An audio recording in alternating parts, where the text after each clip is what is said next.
Sit down. This revenge story will send chills down your spine. The moment my wife asked me to sign the salary cut document in front of her 22-year-old lover, I knew our marriage was over. What she didn't know was that I'd been planning for this day for 3 months. "David, are you going to sign it or not?" Sarah's voice cut through the boardroom like a blade. The mahogany table reflected the city lights 58 floors below, and I could see my reflection in the polished surface, a man about to lose everything he'd built over 15 years. Braden smirked from his seat beside her. The kid wore a $5,000 suit that Sarah had bought him, his perfectly styled hair catching the overhead lighting. He was supposed to be our new brand strategy director, but everyone knew he was just Sarah's toy. "The board needs this finalized today," Sarah continued, tapping her Mont Blanc pen against the contract. "Your performance as COO has been disappointing." The 4 board members shifted uncomfortably. I'd hired 2 of them myself back when Sarah and I were partners in more than just business. Now they avoided eye contact, probably wondering how long before Sarah replaced them, too. "A 90% salary reduction seems excessive," said Margaret Chen, the only board member with enough backbone to speak up. She was in her 60s, gray-haired and sharp as a tack. "David built the Asian market expansion that brought in $40 million last quarter. And lost $12 million on the Henderson deal," Braden interjected, his voice dripping with condescension. "Maybe it's time for fresh blood in leadership positions." I looked at him carefully. Fresh blood. The irony wasn't lost on me. In 3 hours, this kid would discover just how fresh his blood could get. "I'll sign it," I said quietly, reaching for the pen. Sarah's eyebrows raised slightly. She'd expected a fight, maybe some pleading. Instead, I read through the document methodically, noting every clause, every subsection. My lawyer training from 20 years ago kicked in automatically. "I need 20 hours to transition my projects," I said, scrawling my signature across the bottom. "20 hours?" Sarah laughed. "David, you're being demoted, not fired. You can transition everything tomorrow morning." "I have client calls scheduled with Tokyo and Frankfurt," I explained calmly. "International markets don't wait for corporate restructuring." Braden leaned back in his chair. "Sounds like excuses to me." I stood up and gathered my papers. "I'll have everything transferred by noon tomorrow." As I walked toward the door, I heard Braden whisper to Sarah, "Your husband's taking this awfully well." Almost like he wanted to get demoted. I paused at the door and turned back. Sarah was watching me with those ice blue eyes that had once made me fall in love with her. Now they just looked calculating. "One question," I said. "When did you decide I was expendable?"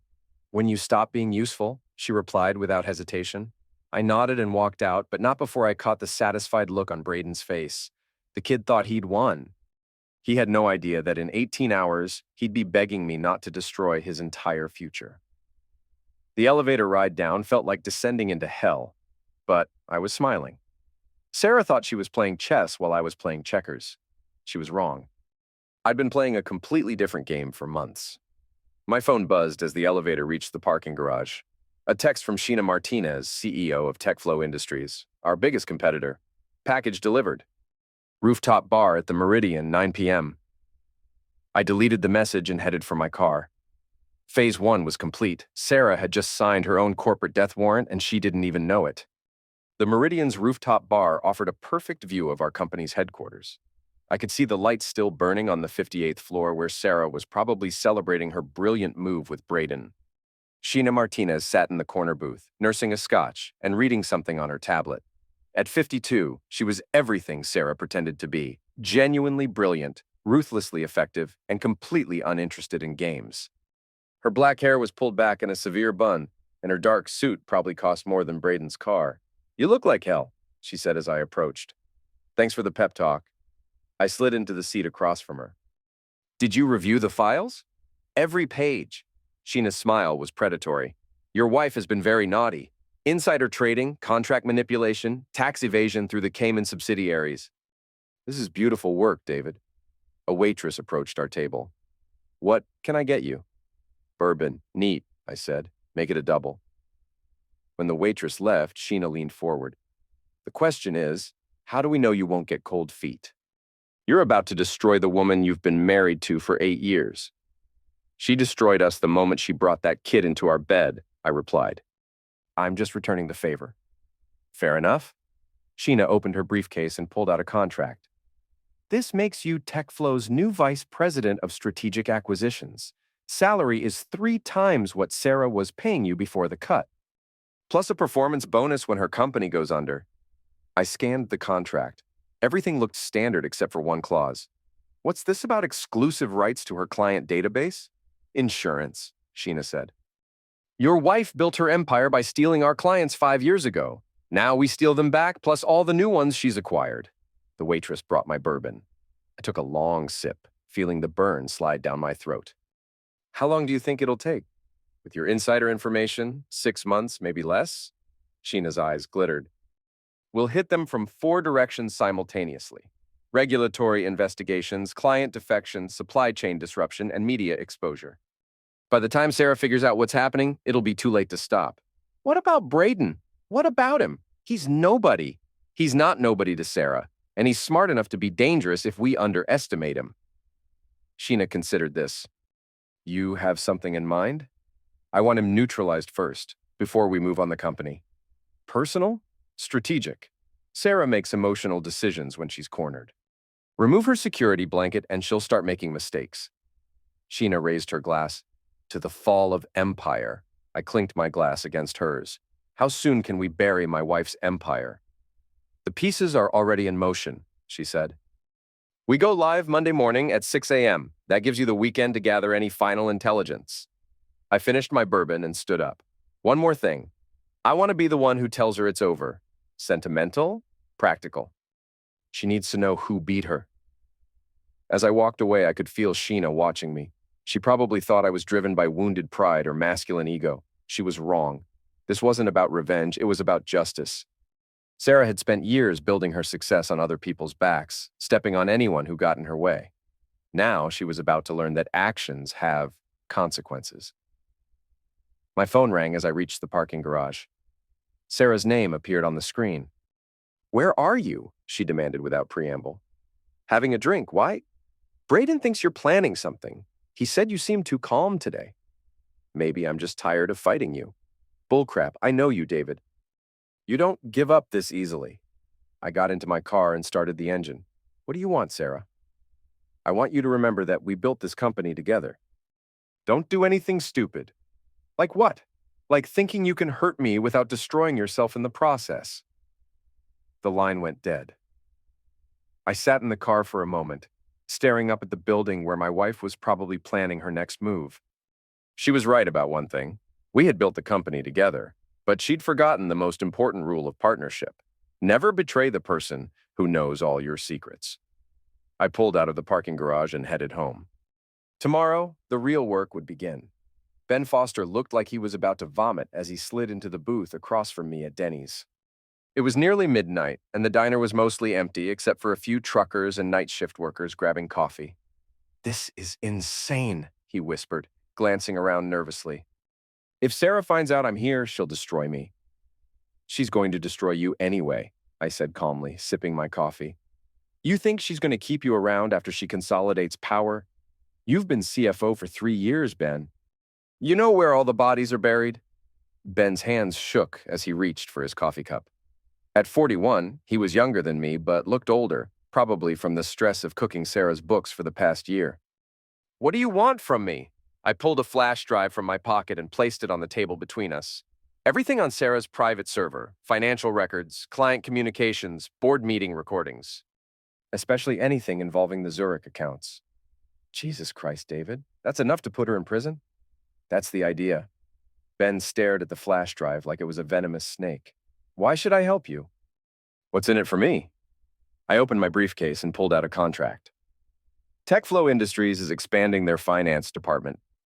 They need someone with experience in international markets and no ethical qualms about aggressive accounting practices. You want me to jump ship? I want you to survive. Sarah's going down, Ben.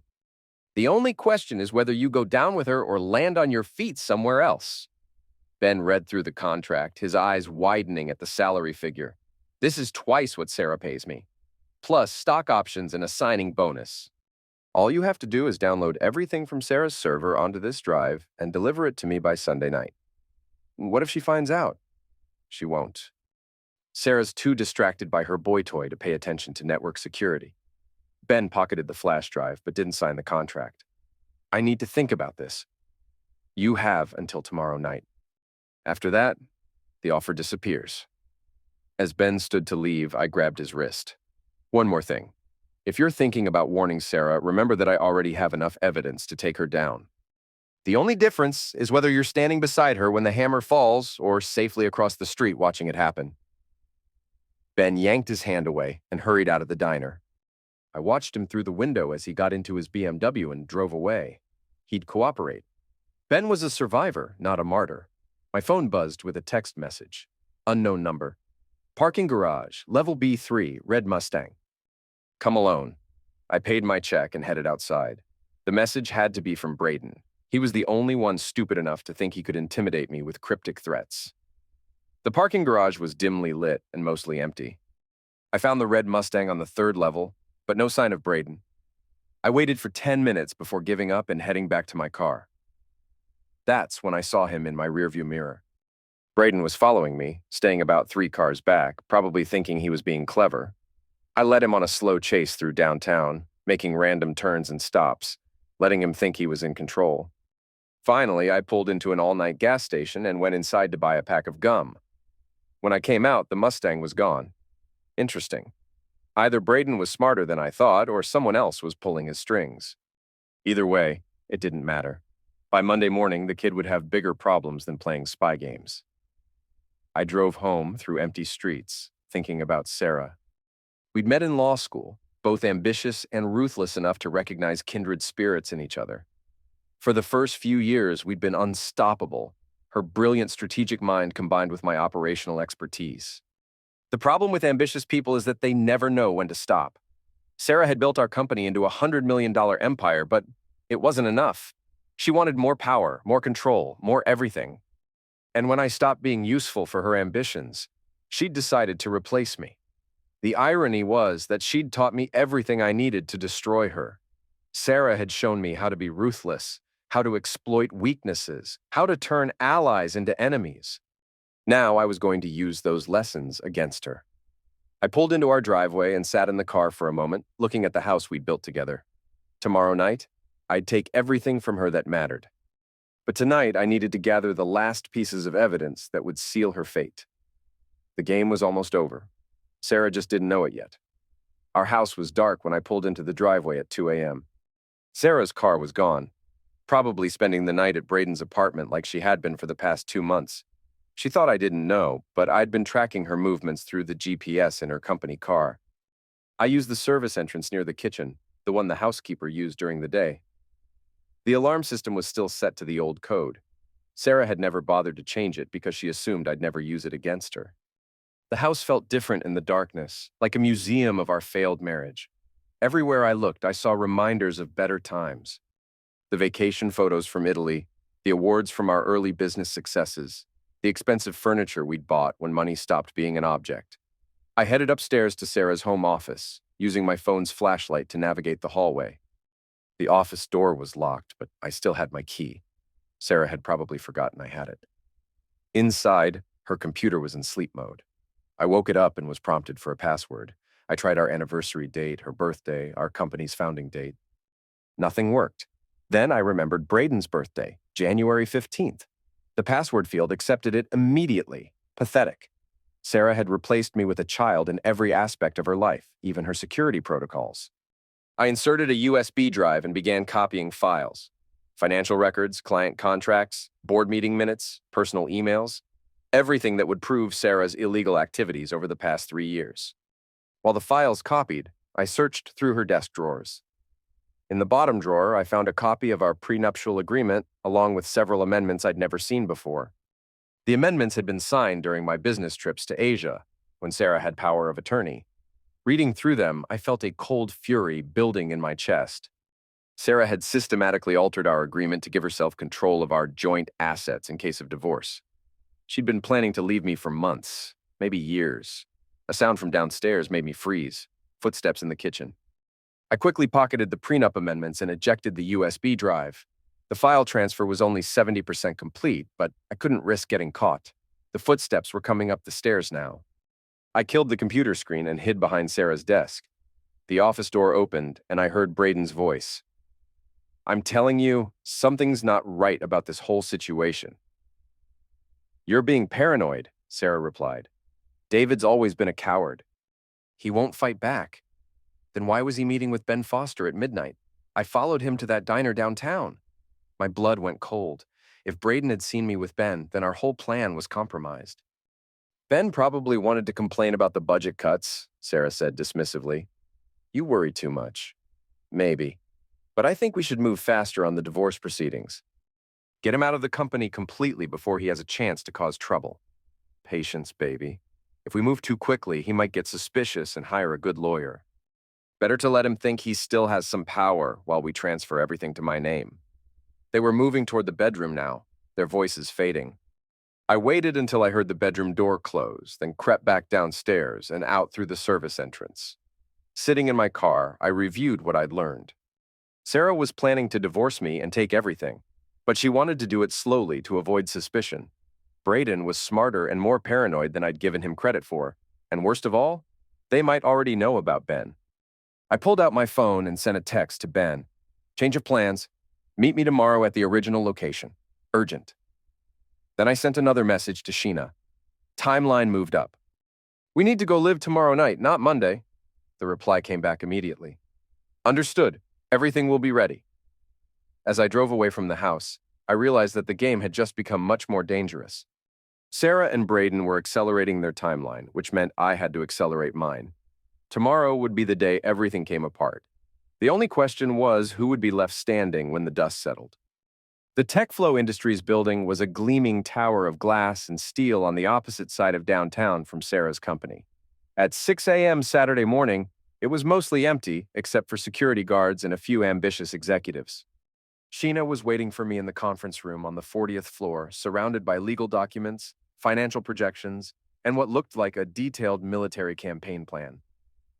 You look like hell, she said, without looking up from her laptop. Didn't sleep much. I poured myself coffee from the machine in the corner. How are we looking? Better than expected. Your wife's company is more vulnerable than we thought. Sheena pulled up a financial spreadsheet on the wall-mounted monitor. They're leveraged to the hilt on 3 major projects. If we can disrupt their cash flow at the right moment, the whole thing comes tumbling down. What about regulatory pressure? Already in motion. I have contacts at the SEC who are very interested in some unusual trading patterns in Sarah's stock purchases last quarter. They'll be opening an investigation Monday morning. I studied the timeline on the wall. Everything was color-coded and cross-referenced, like a NASA mission launch. When do we target their clients? This afternoon. My sales team is already reaching out to Sarah's top 10 accounts with better offers. We'll have at least half of them signed by tomorrow night. And the media? That's the beautiful part. Sheena's smile was wolfish.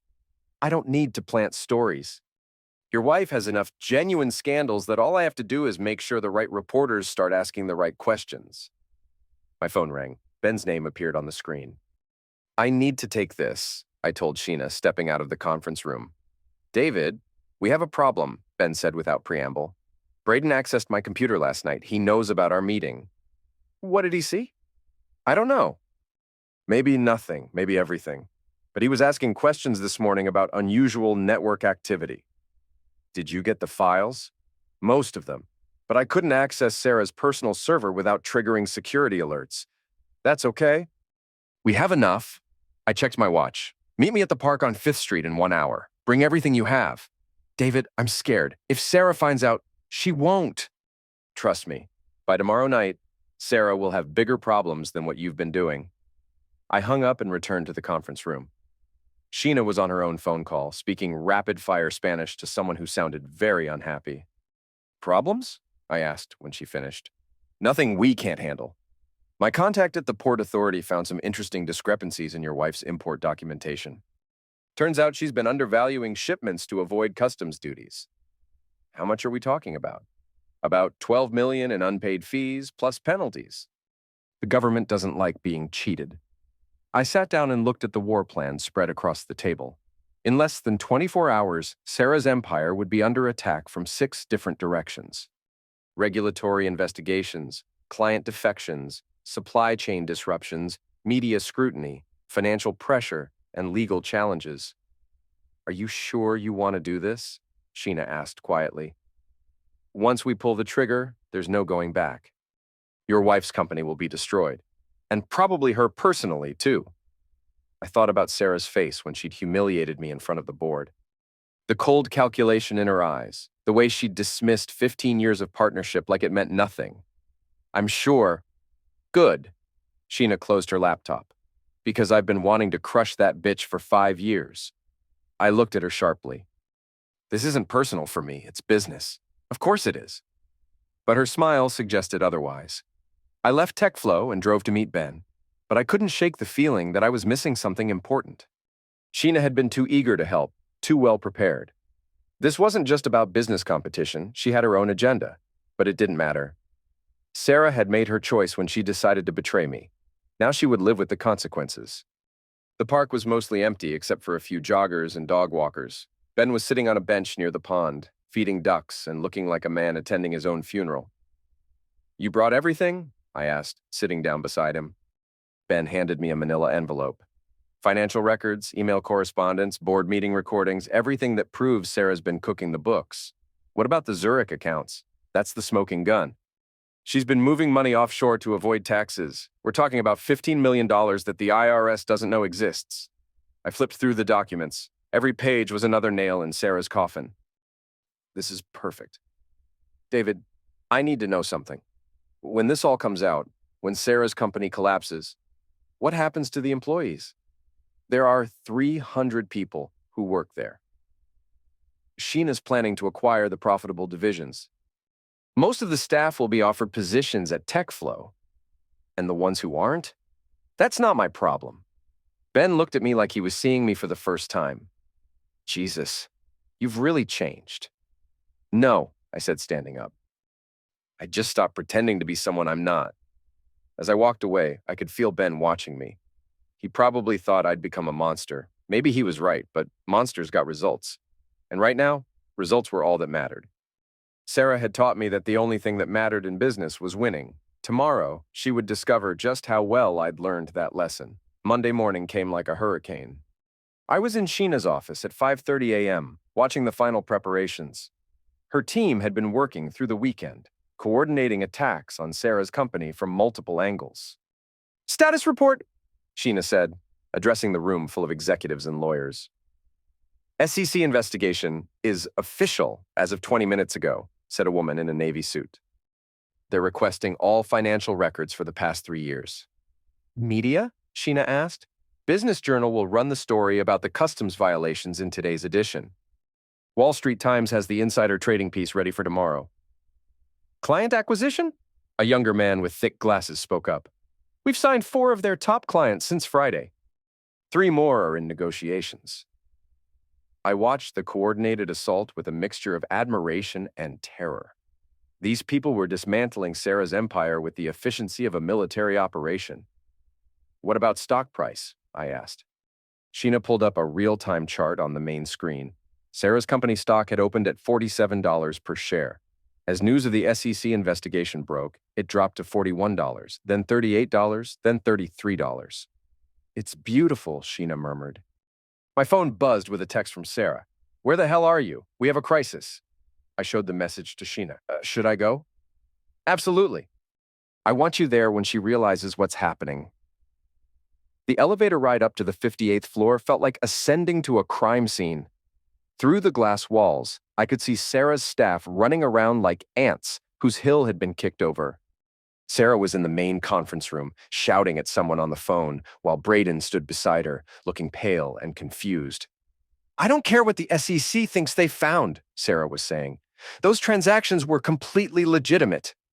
What do you mean appears to be deliberate manipulation? She hung up and noticed me standing in the doorway. David, thank God, we're under attack. Someone's leaked confidential information to the government. What kind of information? I asked innocently.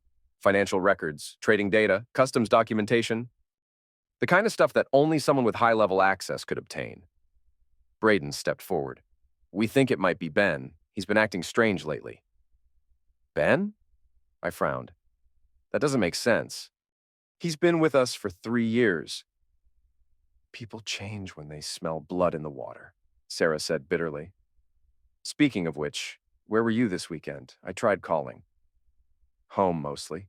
Cleaning out my office, updating my resume. The usual post-demotion activities. Sarah's phone rang again. She glanced at the screen and cursed under her breath. It's the Times, she said. They want a statement about the customs violations.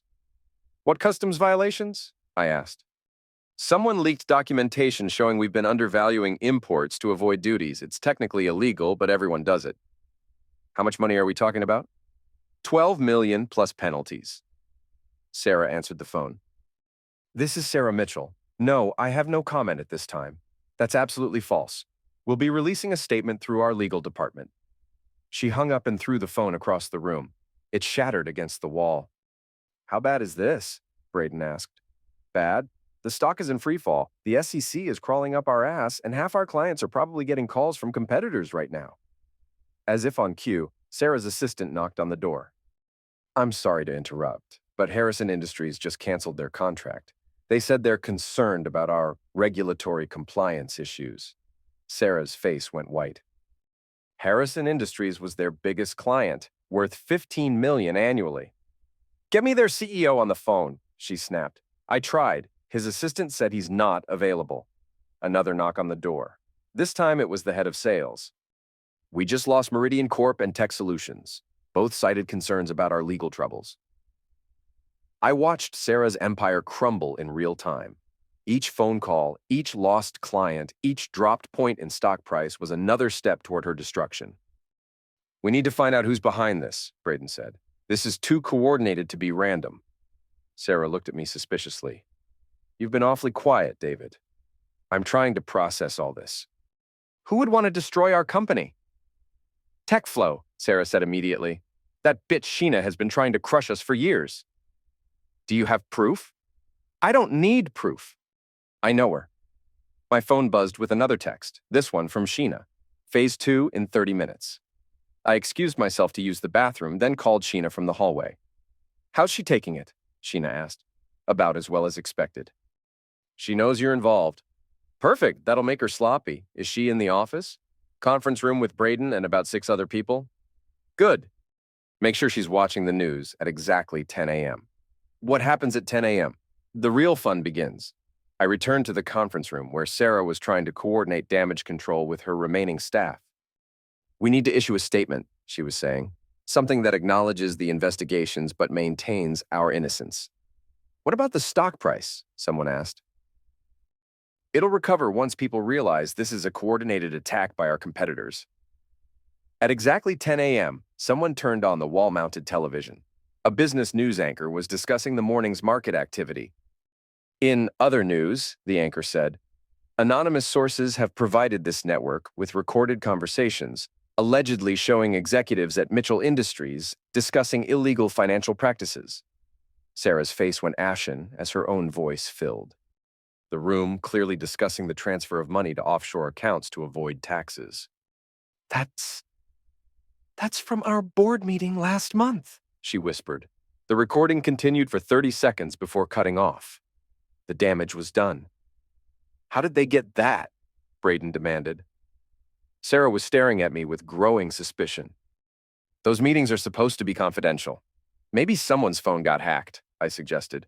Or maybe someone recorded them deliberately. The room fell silent. Everyone was looking at everyone else, wondering who the traitor was. My phone rang. Sheena's name appeared on the screen. I should take this, I said, stepping out of the room. Having fun yet? Sheena asked. This is just the beginning, isn't it? David, we haven't even gotten to the good part yet. Through the glass wall, I could see Sarah arguing with Braden, gesturing wildly as her world collapsed around her.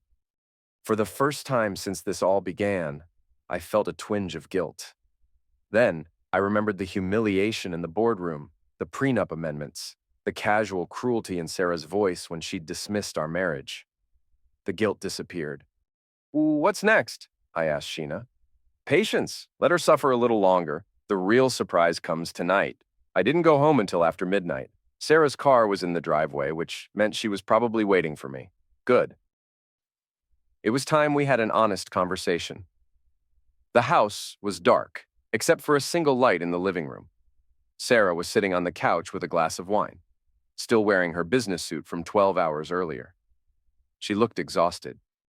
"Long day?" I asked, hanging up my jacket. "Don't," her voice was sharp, "don't pretend you don't know what's happening. I know your company is falling apart. The question is why you think I'm responsible." Sarah stood up and walked to the bar, pouring herself another wine. Her movements were controlled, but I could see the tension in her shoulders. "Because you're the only one with access to those recordings. The board meetings, the financial discussions, the strategic planning sessions. You were in every one of them. So were 6 other people, none of whom have motive to destroy me." I sat down in my favorite chair, the leather one we'd bought during our first year of marriage. "What motive would I have?" Sarah laughed bitterly. "Oh, I don't know. Maybe the fact that I demoted you in front of the entire board? Or maybe you found out about Braden and decided to get revenge?" "I've known about Braden for months," I said calmly. That stopped her cold. "What? You think I didn't notice the late nights, the sudden business trips, the way you started dressing differently? I'm not stupid, Sarah." She set down her wine glass and stared at me. "If you knew, why didn't you say anything?" "Because I wanted to see how far you'd go, how completely you'd betray everything we built together." "We built nothing together," Sarah snapped. "I built that company while you coasted on my success." "You were dead weight, David. I should have cut you loose years ago." The words hit like physical blows, but I kept my expression neutral. "Is that what you tell yourself?" "That I contributed nothing." "Name one significant deal you closed without my help, one strategic decision you made that wasn't based on my guidance." I stood up and walked to the window, looking out at the city lights below. "You're right about one thing. I did learn everything from you, including how to be ruthless." "What's that supposed to mean?" I turned around and smiled. "It means you taught me well, maybe too well." Sarah's face went pale. "It was you. You orchestrated all of this." "I had help, Sheena, among others." Sarah's composure finally cracked. She threw her wine glass at the wall where it shattered and left a dark stain on the white paint. "You bastard!" she screamed. "Do you have any idea what you've done? 300 people work for that company. You're destroying their lives too. Sheena's planning to acquire the profitable divisions. Most of them will land on their feet. And the ones who don't, collateral damage." Sarah stared at me like I was a stranger. "What happened to you? You used to care about people." "You happened to me. You taught me that caring about people is a weakness, that the only thing that matters is winning." "I never said that." "You didn't have to. You showed me every day for 8 years." Thunder rumbled outside, and I realized a storm was moving in. How perfectly dramatic. "How long have you been planning this?" Sarah asked quietly. "Actively, about 3 months. But I started thinking about it the first time you brought Braden to a board meeting and introduced him as our strategic consultant. He is qualified. He's 22 years old with an MBA from a third-tier school. His only qualification is that he looks good in a suit and tells you what you want to hear." Sarah crossed her arms defensively. "At least he supports my vision instead of questioning every decision I make. I questioned your decisions because half of them were illegal. The offshore accounts, the customs violations, the insider trading. I tried to keep you from crossing lines that would destroy us both." "And look how that turned out," Sarah said bitterly. "It turned out exactly how it was supposed to. You made choices, and now you're facing consequences." Lightning flashed outside, illuminating Sarah's face in stark white light. For a moment, she looked like the woman I'd married, vulnerable, uncertain, almost fragile. Then her expression hardened again. "You think you've won, but you haven't thought this through. If my company goes down, it takes half of our assets with it. The house, the investments, the retirement accounts. You're destroying your own future." I pulled the prenup amendments from my jacket pocket and tossed them on the coffee table. "You mean these assets?" Sarah's face went white as she recognized the documents. "Where did you get those?" "Your desk drawer. Interesting reading. Apparently, you've been planning to divorce me and take everything for quite a while." "Those are just precautionary measures." Signed while I was in Tokyo using power of attorney I gave you for emergency business decisions. That's fraud, Sarah. You committed felony fraud to alter our marriage contract. Sarah sank back onto the couch, the fight going out of her. How long have you known? I found them Saturday night when I was downloading your files. You broke into my office? It's my house too, at least for now. Outside, the storm was intensifying. Rain began pelting the windows, and another flash of lightning lit up the room. What do you want? Sarah asked finally. Money? The company? Just tell me what it'll take to make this stop. I want you to understand what it feels like to lose everything. The way you made me feel in that boardroom. David, please, we can work this out. We can go back to being partners, I laughed, and the sound was harsh even to my own ears. Partners? You just spent 10 minutes telling me how useless I am, how I contributed nothing to our success. I was angry. I didn't mean it. Yes, you did. And that's fine, because tomorrow morning, you're going to discover just how much I actually contributed. I walked toward the door, then paused. Oh, and Sarah, you might want to call Braden. Tell him to check his social media accounts. What are you talking about? Let's just say his reputation is about to take a hit. I left her sitting in the living room as thunder crashed overhead. Phase 3 was about to begin, and by morning, Sarah would understand that her personal life was just as vulnerable as her professional one. My phone buzzed with a text from Sheena. Package delivered. Check the news in 30 minutes. I smiled as I drove through the storm toward my hotel room. Tomorrow would be the beginning of the end. The gym where Braden worked out was in an upscale part of downtown, the kind of place where young executives went to maintain their images. I arrived at 6 a.m. Tuesday morning, knowing he'd be there. The kid was obsessively predictable about his routines. He was alone in the weight room, doing bench presses and admiring himself in the mirrors. His wireless earbuds were in, so he didn't hear me approach until I was standing directly over him. Need a spotter? I asked. Braden's eyes widened in surprise, but he managed to rack the weight without dropping it on his chest. What are you doing here, David? We need to talk. I don't think that's a good idea. Braden sat up and reached for his towel. Sarah said you've been acting unstable lately. Did she? Interesting. What else did Sarah tell you? That you're trying to sabotage the company because you're jealous of our relationship. I pulled out my phone and opened a video file. You might want to see this before you decide whose side you're on. The screen showed Braden and Sarah in her office last Thursday night, engaged in activities that would definitely violate company policy. The video was shot through the window from the building across the street. Sheena's people had been very thorough. Where did you get this? Braden's voice was barely a whisper. The same place I got these. I swiped to the next video, which showed them in his apartment. Then another, taken in the parking garage. A dozen different encounters over the past month. You've been stalking us? I've been documenting the systematic destruction of my marriage and my company. There's a difference. Braden stood up and backed away from me. What do you want? I want you to understand that you're not as smart as you think you are. Did you really believe you could seduce my wife, take my job, and destroy my life without consequences? I never meant for any of this to happen. Sarah came on to me. I'm sure she did. Sarah has always been good at identifying useful people and exploiting their weaknesses. Useful for what? I sat down on the bench Braden had just vacated. Think about it. You're young, attractive, ambitious, and completely inexperienced in corporate politics. The perfect weapon to use against a husband she wanted to eliminate. That's not, she loves me. Sarah doesn't love anyone except herself. You were just a convenient tool. Braden's face was flushed. Whether from anger or embarrassment, I couldn't tell. You're lying. Am I?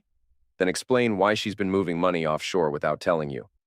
Or why she altered our prenup to cut you out of any potential inheritance. Or why she's been meeting with divorce lawyers for the past 6 weeks. How do you know about the lawyers? I know everything, Braden. That's what 15 years of marriage teaches you. How to read the person you're sleeping with. I stood up and walked to the window overlooking the street. The question is, what are you going to do with this information? I don't understand. It's simple. You can keep playing Sarah's game and go down with her ship, or you can help me finish what I started. Help you how? I turned back to face him. By telling the truth. About the affair, about Sarah's business practices, about everything you've seen and heard over the past few months. Why would I do that? Because if you don't, those videos go public tonight. Your face will be all over social media by tomorrow morning, labeled as the home-wrecking boy toy who helped destroy a marriage. Braden sat down heavily on a nearby bench. You're blackmailing me. I'm offering you a choice. Work with me, and you get to salvage some dignity from this mess. Fight me, and you get humiliated publicly before Sarah inevitably throws you under the bus to save herself. What makes you think she'll throw me under the bus? Because that's what Sarah does. When things get difficult, she sacrifices whoever is most expendable. And right now, that's you. I pulled out a business card and placed it on the bench beside him. That's the number for a reporter at Business Weekly. She's very interested in hearing from someone with inside knowledge of Sarah's operations. You want me to talk to a reporter? I want you to tell the truth about the insider trading, the offshore accounts, the way Sarah manipulates people to get what she wants. Braden picked up the business card and stared at it. What happens to me if I do this? You get to be the whistleblower instead of the accomplice. The guy who came forward to expose corruption instead of the fool who got used by a sociopathic CEO. And if I don't? I showed him my phone again, this time opening a social media app. These videos get posted to every platform I can find. Your friends, your family, your future employers, everyone gets to see exactly what kind of person you really are. Braden buried his face in his hands. Jesus Christ. How did everything go so wrong so fast? You made the mistake of thinking you were smarter than everyone else. That's a dangerous delusion in this business. I headed for the door, then paused. You have until 6 p.m. to make your decision. After that, the choice gets made for you. David, wait.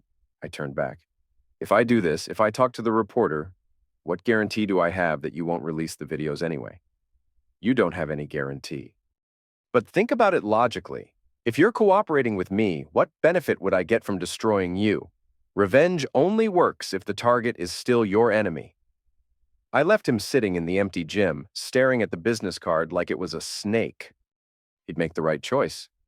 People like Braden always chose self-preservation over loyalty when the stakes got high enough. My phone rang as I reached my car. Sarah's name appeared on the screen. Where are you? She demanded. Running errands. Why? Because Braden just called me in a panic. He said you threatened him. Threatened? That's a strong word. We just had a conversation about choices and consequences. David, I'm warning you. Stay away from him. Or what? You'll demote me again? The line went quiet for a moment. What do you want to end this? It's too late for negotiations, Sarah. You should have thought about consequences before you decided to destroy our marriage. I hung up and drove toward the office. In a few hours, Sarah would discover that her boy toy had decided to save himself by burning her down. The look on her face would almost be worth everything I'd had to sacrifice to get here. Almost. The emergency press conference was scheduled for 2 p.m. at Sarah's company headquarters. She'd called it to address the malicious rumors and coordinated attacks against her business. What she didn't know was that I'd already arranged for the real story to break during her speech. I positioned myself in the back of the room, behind the cameras and reporters. Sarah stood at the podium, looking composed and professional despite everything that had happened over the past 2 days. Ladies and gentlemen, thank you for coming, she began. Over the past 48 hours, Mitchell Industries has been the target of a sophisticated misinformation campaign designed to damage our reputation and stock price. She was good, I had to admit. Her voice was steady, her posture confident. If I didn't know better, I might have believed her myself. The allegations against our company are false, misleading, and appear to be coordinated by our competitors to gain market advantage during our quarterly transition period. A reporter raised her hand. Miss Mitchell, how do you explain the SEC investigation into your trading practices? The SEC is simply doing their due diligence in response to anonymous accusations. We are cooperating fully and expect to be completely vindicated. What about the customs violations? Administrative errors that are being corrected? These kinds of discrepancies happen frequently in international trade and are usually resolved quietly through proper channels. I checked my phone. Braden had made his decision. 30 minutes ago, he'd given a recorded interview to Business Weekly detailing everything he knew about Sarah's illegal activities. The story would break during her press conference. Miss Mitchell, another reporter called out. Do you have any comment on allegations that you've been having an affair with an employee? Sarah's composure slipped for just a moment. My personal life is not relevant to these business matters. But isn't it true that you promoted Braden Walsh despite his lack of qualifications because of your personal relationship? Mr. Walsh is a qualified professional who earned his position through merit. My phone buzzed. A text from Sheena. Now. I pulled up the live stream controls and activated the system we'd hacked into earlier. The large screens behind Sarah suddenly switched from the company logo to a video feed of her and Braden in her office. The room erupted in chaos. Cameras flashed, reporters shouted questions, and Sarah spun around to see her most intimate moments playing out on the giant monitors for everyone to see. "Turn it off!" she screamed at her assistant. "Turn it off now!" But the damage was done. The video ran for 30 seconds before cutting to audio recordings of Sarah discussing the offshore accounts, the tax evasion, the deliberate manipulation of financial records. Sarah's face was white with rage and humiliation. Her eyes scanned the room until they found me in the back. For a moment, our gazes locked, and I saw something I'd never seen before in her expression, genuine fear. "This press conference is over," she announced, fleeing from the podium. The reporters followed her out, shouting questions about the videos, the recordings, the corruption allegations. The story would be on every business channel within the hour. My phone rang. Sarah's name appeared on the screen.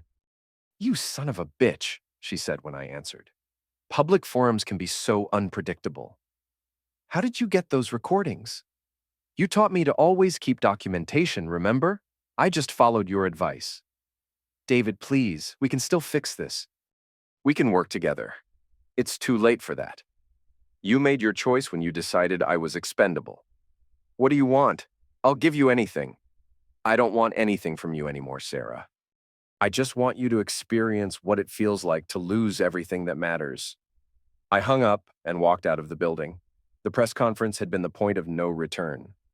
After today, there would be no possibility of reconciliation, no chance for Sarah to recover from the damage. Tomorrow, the real endgame would begin. The law offices of Brennan, Walsh, and Associates occupied the top 3 floors of a downtown high-rise.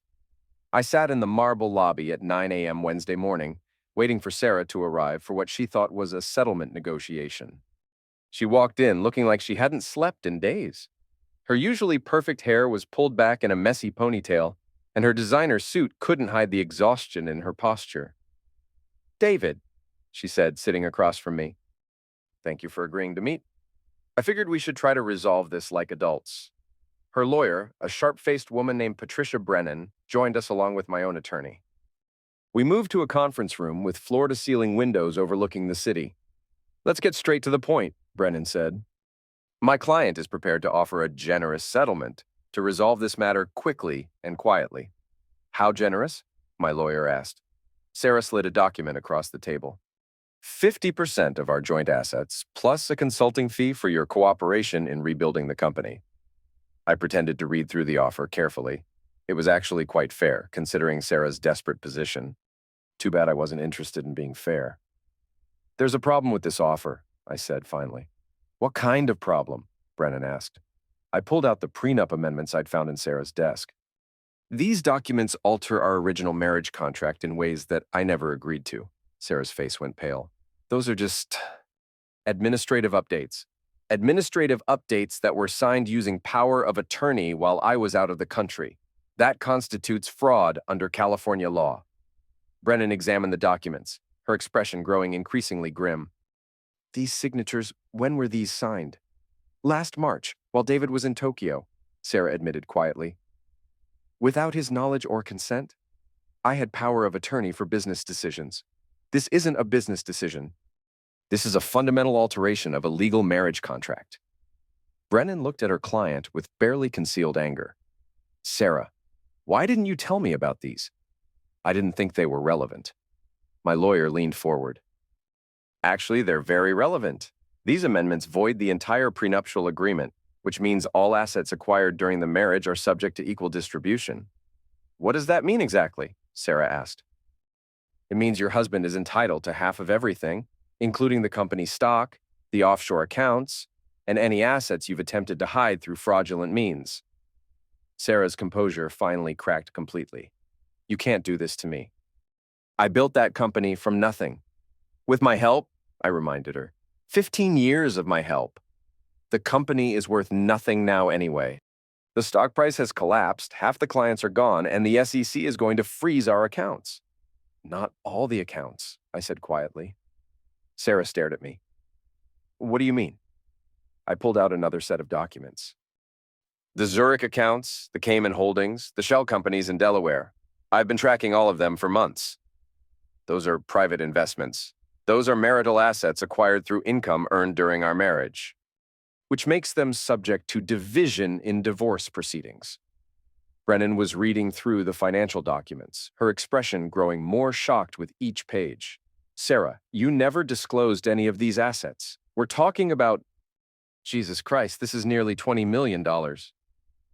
How much did you think I didn't know? I asked Sarah directly. She didn't answer, just sat staring at the table. Here's my counteroffer, I continued. I get 60% of all assets, including the company's stock and the offshore accounts.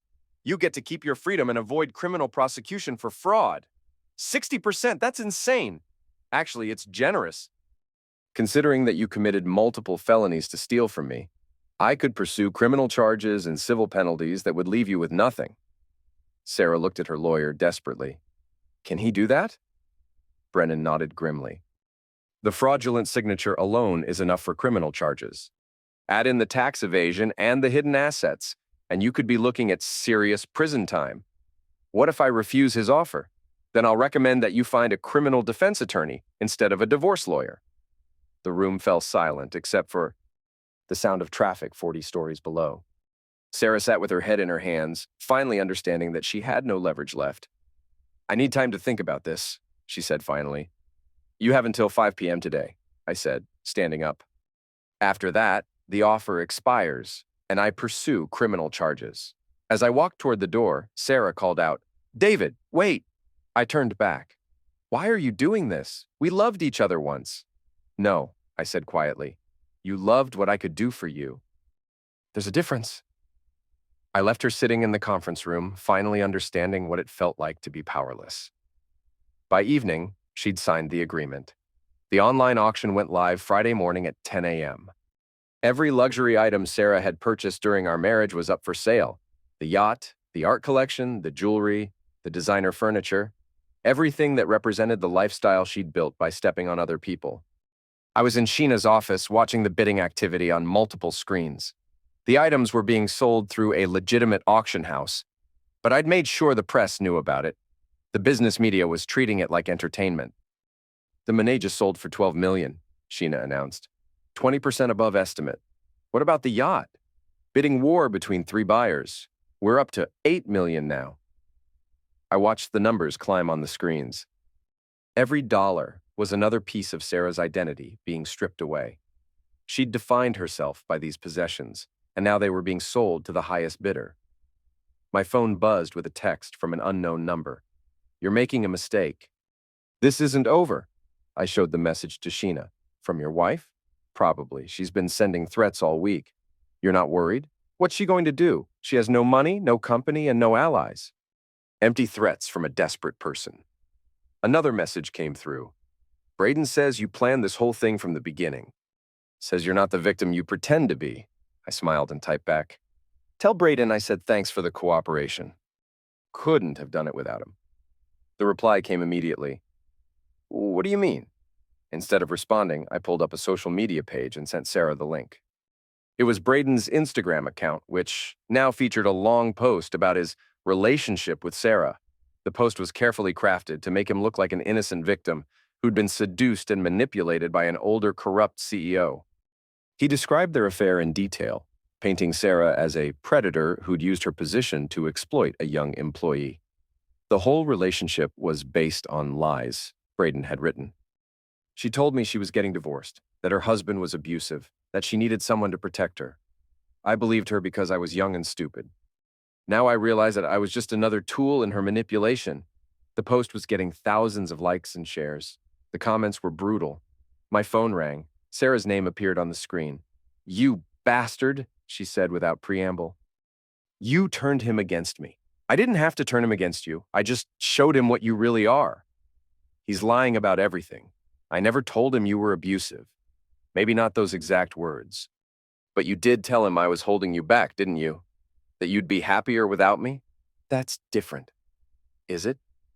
You manipulated him the same way you manipulated everyone else. The only difference is that he figured it out before you could destroy him completely. David, please, I know you're angry, but this has gone too far. Has it? Let me ask you something, Sarah.